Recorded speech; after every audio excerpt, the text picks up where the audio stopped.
to produce food quality and to look after the environment, and at the same time you support the local economy as well. All the techniques, they're out there, you can find them, no big deal. The challenge is to put the practice into the socio-economic infrastructure that is out here. And that's where we've been feeling our way through it. When we started, we bought this land 19 years ago, and the idea was that we would spend 2 or 3 days working our asses off, playing with the dirt and playing with the plants and playing with the animals, and then 2 or 3 days a week being the intellectual information sharer or whatever you want. That balance we've never found. So I played consultant for a long time, which meant I didn't have the time to work on the land, and then I worked on the land and I didn't have time to play consultant or give courses for that matter. But what kept us back was basically that you can grow stuff, you can grow soil, you can grow plants, but then you have to sell it. And although there is a lot of people that want to buy organically or ecological produce, as a farmer, as a grower, get that produce to the person and maintain the margin that is feasible for you was really hard. Because you're still working with an infrastructure that we inherited from the conventional world, and that only works on large scale. Now, I can go into large amount of details, but the long and short of it is, the infrastructure is not suitable for small scale quality production, which involves the human mind all the time. And that's what we're about here. We tried for years and years to find different ways of getting the produce out and having a proper margin, and we couldn't make it work. The thing that really brought it together was this concept of community supported agriculture. There have been popping up community supported agricultural systems all over the world. They've been around for about 40 years. Now the main concept around it is that there is a direct link between the farmer and the consumer, which means all the trade channels are put to the side. So away is the margin for the trade channels, means more money coming back to the farmer.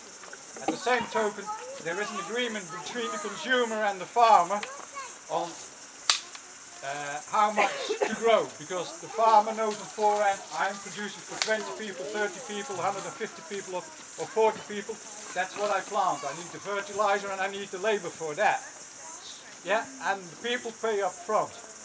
That means the farmer doesn't have to invest in fertilizer, labor costs and everything else up front, and then wait if he gets a harvestable yield and then hope that the wholesaler is going to buy it. More often than not, the wholesaler is not going to buy it, or you lose your crop for one reason or another.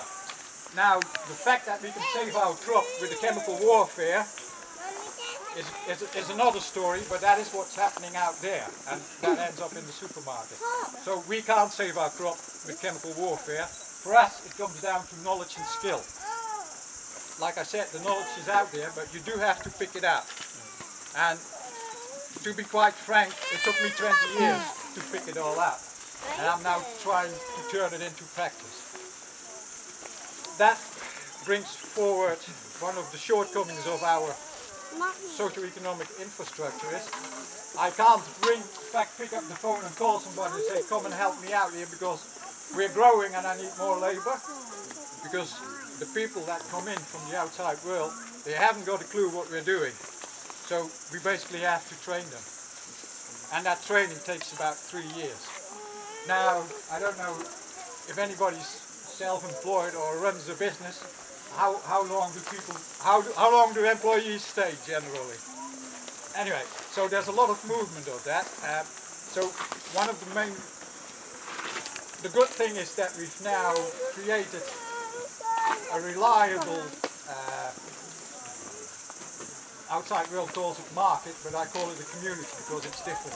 I like to think that we both know what we're doing, hence you being here checking me out. Yeah? So we've now created a healthy community, and our next step is that we did that with the two of us, but now we need help. We're now creating meaningful jobs, and this property is a good example of that, because up until 3 years ago we just had the infrastructure, but we were mainly doing the market garden in Masterton, and that took all our effort. We went from 30 people to 60 people in the community supported scheme, and that meant we could employ other people. That now means we are now going from 60 to 120. I can spend more time here, and other people, like my daughter and my niece, are starting to run the other side, and now we can develop this. Now, which brings me back to this property. This property is completely different, as Josje pointed out, as the property in Marston. In Marston we have a nice loamy soil, perfect for growing vegetables. Around here, and it never was the intention, like she said, to grow vegetables. Around here we've got stones, but we also have a nice dry climate. We can grow a lot of fruit and nut trees. We can grow a lot of berries, and that means you create a layered system, and on the bottom you have grass growing. And as you can see, we've got grass growing everywhere. Up until now we've never managed to make good use of the grass. The grass is a bit dry now. It's been dry. But we can make use of that as well by introducing animals. So anybody heard of permaculture? Yeah. We've created a succession, and what's happening in Masterton is complementing this place. Here we're going to have fruit, nuts and animals, and we're creating more fertility than this property needs, which is going to go back to that other property. For instance, at the moment we're sort of starting to create a nice chicken flock. We've got 200 chickens, we've got a bit of extra manure. We make kombucha from the manure, which is really healthy. We make kombucha for the soil. So the chicken manure kombucha goes on the soil, and that's what your vegetables get. Part of the menu anyway. Yeah. So, and there's lots of more of these links, energy dynamics and nutrient dynamics, that we're bringing in. We haven't had an open day here for a very long time. We've done most of the time in Masterton, but we felt it was time that we showed people around here. So welcome. That's a little bit of my introduction. We will go for a walk around, and we'll talk a bit more about what's happening. If you got any questions.